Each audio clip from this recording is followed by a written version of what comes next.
Most people think we need $1 million in order to be financially free, so we work until we hit that goal. But you're wrong. We need $2 million. In Toronto, $1 million gets you a house like this. So we'll need the extra million just to get by. So are we all doomed? Are we going to be working in a low-paying job forever until we become cremated like the rest of the Avengers? The easy answer is yes, we're going to fail. But it doesn't have to be this way, because we can change our outlook in life and we can change the journey as we go on it. Before we start, like and subscribe to my channel if you haven't already, and I'll love you forever. Or until the next video. Look, I don't ever recommend anyone try to stay in a minimum wage job forever. I mean, it's called minimum wage for a reason. But if it's all we got, let me run the financial situation for someone in Toronto. So this person would make $28,000 per year under a $14 an hour wage and 2,000 hours. After taxes and deductions, that's $23,200. Now I hope and I pray that rent remains at $1,000 a month and expenses at $500 a month, meaning that person should have $5,200 in savings every year. Now, assuming your minimum wage increases will be offset by rent and cost increases, we assume that the savings will be the same every year.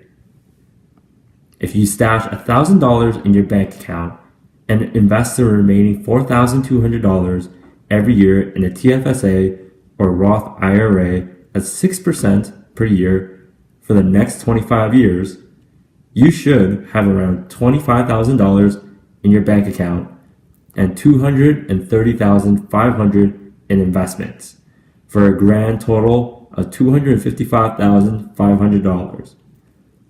But of course, you might have a few big or goofy expenses here and there that mess up these numbers, like a smartphone every 3 years or a couple vacations to find ourselves.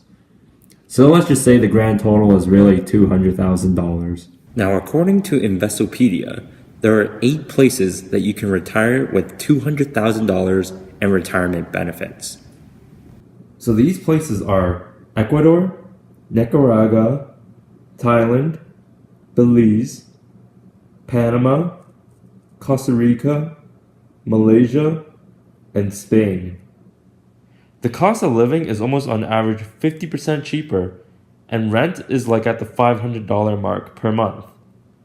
You could technically live in these countries for like 30 years with modest spending. With great weather and the beach life, I'd be okay dying in these spots. So let me tell you some ways to accelerate your progress. For instance, a lot of people live in the expensive part of a city.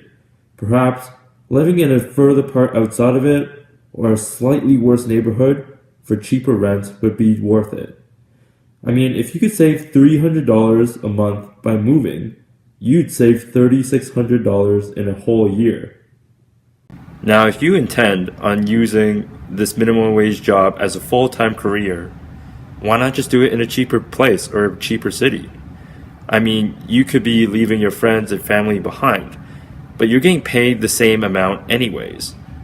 And in a new city or place, you'd be paying half the rent. Now, if home ownership is something that you want in the future, there's so many cities outside of the main ones that are actually affordable.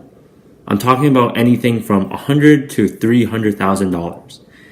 Even after a couple years of saving under minimum wage work, it's possible to save for a home down payment. And heck, if you have space, now you get to be a landlord and you can rent it out to other people. Now, working 40 hours a week is actually not that many hours. If you were to push an extra hour each day from Monday to Friday, you could push it to 45 hours per week. And if you did that a whole year, your annual salary would increase from $28,000 to $31,500. And if you're a little bit more aggressive, you can really just get a second job or have a second income.